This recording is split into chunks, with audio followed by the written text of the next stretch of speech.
Assalamualaikum warahmatullahi wabarakatuh. Halo sobat, perkenalkan nama aku Entin Sutini dengan NIM 2007508. Kali ini aku akan membahas materi mengenai sumber hukum Islam. Ayo, ada yang udah tahu belum? Ada berapa sumber hukum Islam? Sumber hukum Islam yang disepakati oleh para ulama. 1. Al-Quran. Al-Quran merupakan sumber hukum Islam yang pertama, sekaligus sebagai penutup wahyu Allah dan penyempurna kitab-kitab sebelumnya yang diperuntukkan bagi umat manusia agar berada di jalan yang lurus. 2. As-Sunnah. As-Sunnah merupakan segala sesuatu yang disandarkan kepada Nabi Muhammad, baik berupa qaul, fi'il, maupun takrir. 3. Ijma.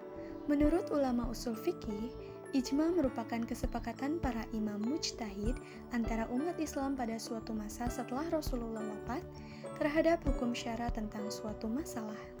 4. Qiyas. Menurut ulama usul fikih, qiyas merupakan perbuatan menyamakan satu kejadian dengan kejadian lain dilihat dari iliat hukumnya. Dalil hukum Islam yang tidak disepakati para ulama. 1. Istihsan. Al-Imam Asy-Syafi'i dan mazhabnya menentang istihsan dijadikan sebagai hujjah karena menetapkan hukum hanya berdasarkan pada keinginan hawa nafsu. 2. Istishab. Banyak ulama yang menjelaskan bahwa secara hierarki ijtihad, istishab termasuk dalil terakhir bagi seorang mujtahid setelah tidak menemukan dalil lain dari Al-Quran, As-Sunnah, Ijma, atau Qiyas. 3. Maslahah mursalah. Banyak ulama yang menolak kehujahan maslahah mursalah karena tidak ada bukti syar'i terhadap pengakuan dan pembatalannya. 4. Urf.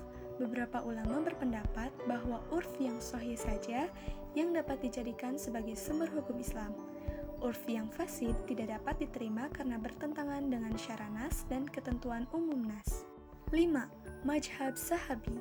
Mazhab sahabi adalah pendapat Rasulullah SAW tentang suatu kasus di mana hukumnya tidak dijelaskan secara tegas dalam Al-Quran dan As-Sunnah.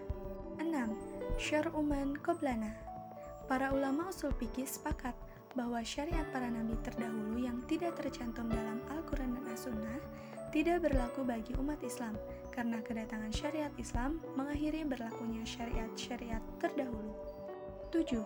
Sad al-Dari'ah. Imam Malik dan Ibnu Hambal menetapkan bahwa Sad al-Dari'ah sebagai salah satu dalil hukum Islam, sedangkan mazhab Jahiri menolak total Sad al-Dari'ah. 8. Al-Ilham.